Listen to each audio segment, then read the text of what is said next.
When summer temperatures soar, of course you want to find a place to cool off, right? Nothing quite like a dip in the pool for that.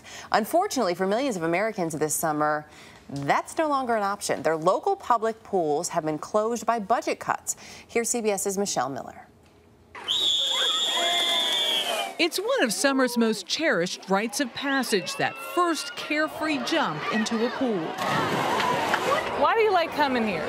Because it gives us refreshments on hot days instead of being stuck in the house. But as excessive record-breaking heat soars into triple digits, some of America's hottest cities are putting their public pools on ice. Due to budget reductions in Parks and Recreation, this facility will be completely closed for summer of 2011 until further notice. It looks to be, at least, an easy way for cities to reduce their expenditures. The trend towards cutbacks in city parks and recreation budgets isn't new. The Great Recession has been draining budgets and pools since 2009.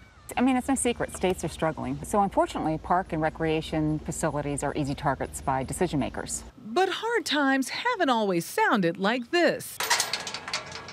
The great building boom for public pools in the United States occurred paradoxically during the Great Depression of the 1930s.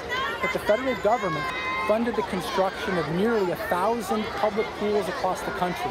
Pools get more expensive as they age, and with seasonal operating costs ranging from $30,000 to $100,000 per facility, public pools can quickly become money pits. Why is the pool not open? Do they have no money or something? Like the government don't give them money? Xavier's pool is one of the 4 Sacramento pools to padlock its gates this summer. A lot of kids are coming back like, why can't we go to the pool? This is our pool.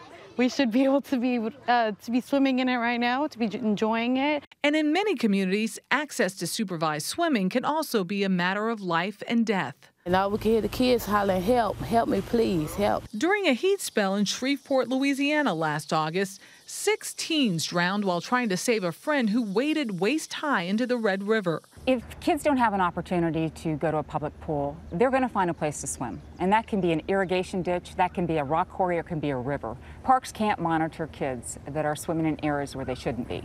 They don't have the staff. Their staff has been decimated by the budget cuts.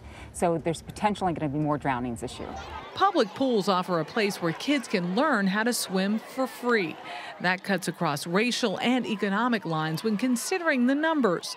Incidents of African American and Latino children drowning are 3 times higher than white children.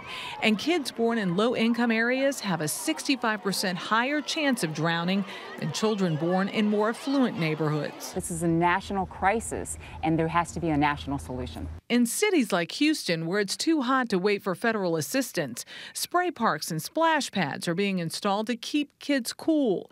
The city of Philadelphia appealed to its private sector and managed to raise $600,000 to keep all 70 of its pools open. Even though it's just a short-term solution, you can only imagine the relief. Without a pool here, what would there be left to do? Not too much. I mean, we could get creative, but it's not very safe. And what do I always say? Safety first. Safety first. So we appreciate this.